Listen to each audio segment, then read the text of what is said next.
Ash, just first off, for people who don't really know about the Floodlit Cup, just try and explain what it is and how you've managed to get so far in this competition.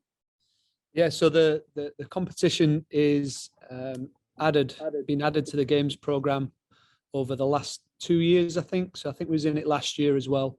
I think the idea behind it is obviously we play the under-18s league games, and within that games program, you're allowed to play 2 or 3 second-year pros within that. So I think they've designed a little bit of a competition to really focus on the first-year scholars, and particularly the transition between under-16s into scholarship years.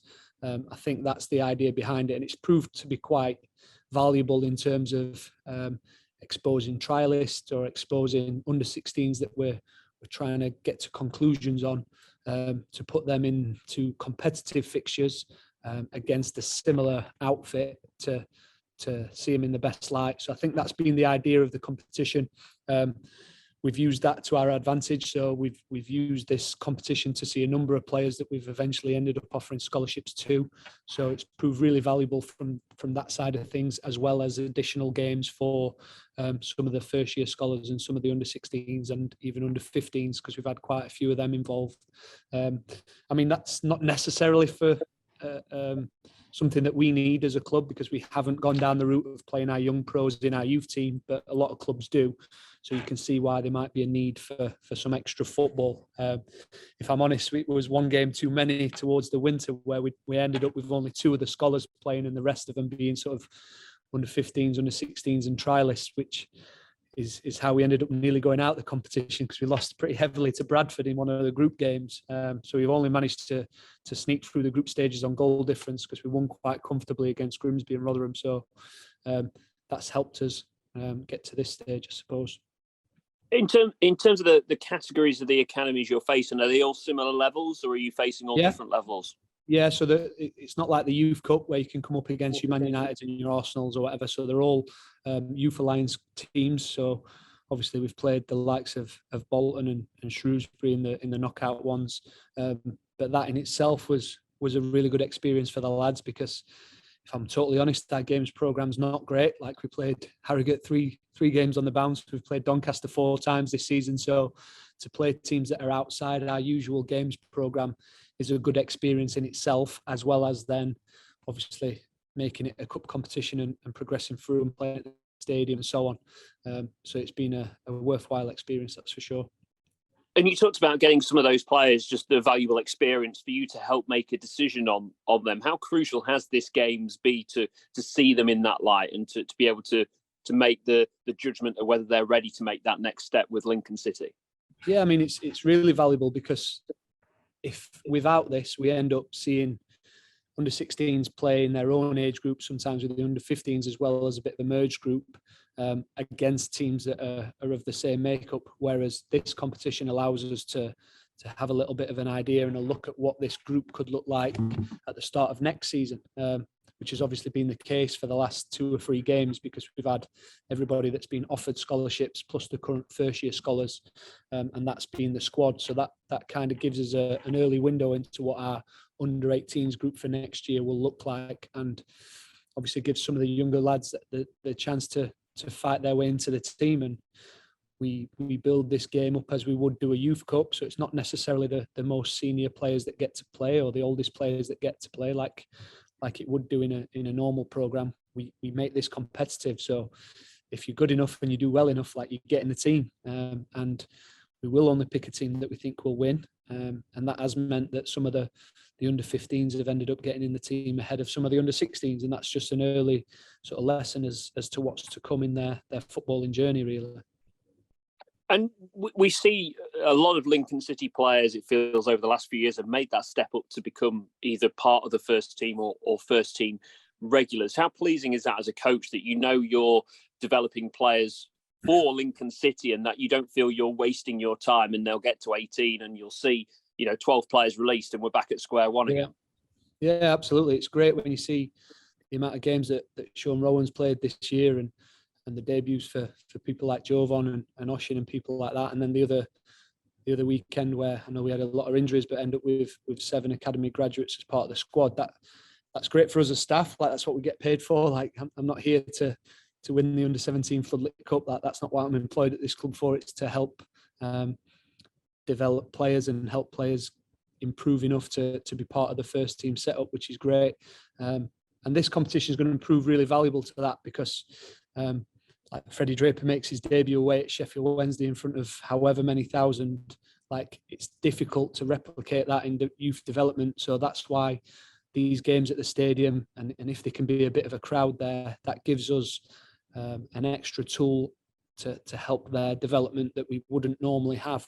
So it's proving really valuable and gives the lads a bit of an experience that looks something like it, even though it's not quite the same. But then when it does happen, hopefully for them, then it's something that they have seen a little bit of before. So the EFL and the Premier League have put in a lot of different cup competitions, I think, for them reasons, and they're proving to be really, really useful and really valuable for the lads. So yeah, it's great. And as you touched on there, your job is about developing players, and it's not always about getting 3 points on a Saturday afternoon like the first team, although that, of course, comes with developing players. But is it nice when you have the Youth Cup and then you've got the Floodlit Cup as well, that it is all about the winning? It is about, getting the trophy. Yeah, because at this stage, they've got to learn how to win. They've got to learn what winning behaviours look like and what impact their decisions have within the game, not only for the team and for the actual result, but for their place in the team. Like, if they're going to go on and make some poor choices or not impact it as a substitute, then they might not get another opportunity when the time comes around. And yes, we want to do that to make them be in a really good place to step into our first team. But hopefully all these lads will continue to play football, whether that be here or whether that be elsewhere at various different levels. And that experience will still prove valuable, I'm sure.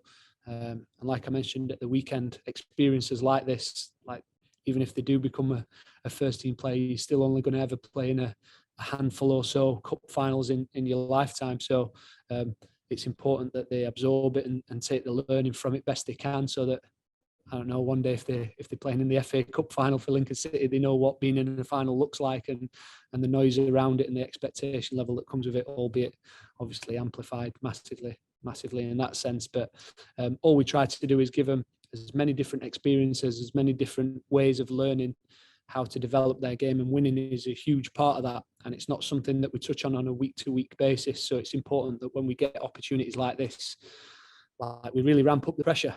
Normally you'll see managers and coaches try and relieve pressure from players, but I think at this stage of their career they need to know what that feels like and how to handle it, so that hopefully the next time it comes around they've seen it before and been through it. And just finally, who are a couple of the players on this run that have impressed and could be the ones to watch out for in the final?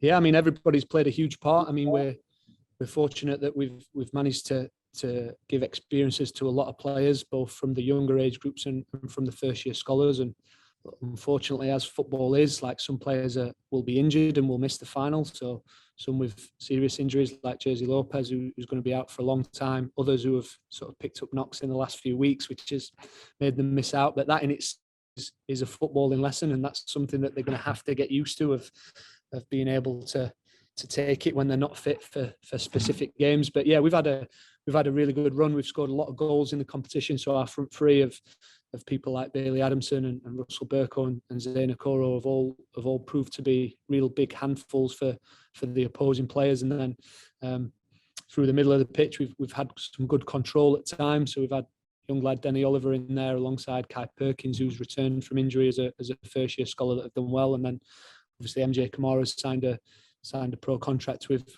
Lincoln City already. So he's one to give all these experiences to, and try and stretch and try and put under more pressure if we can do, because he's got a little bit more responsibility on his shoulders. And alongside him, Charlie Carlisle is just a young under 15 that was outstanding in the last game. And then Isaac Allen in goal has pulled off some really good saves, particularly in the semi-final against Shrewsbury, where we weren't necessarily at our best. But like we said previously, the lessons of learning how to win games even when you're not playing well is something that they need to take on board and get used to. So yeah, hopefully it'll be an exciting game. We typically score quite a few goals, but unfortunately concede a few as well. So through the League Cup and through the league and in the other competitions, we've had pretty heavily scoring games. So take a 1-0 tomorrow. That'd be good.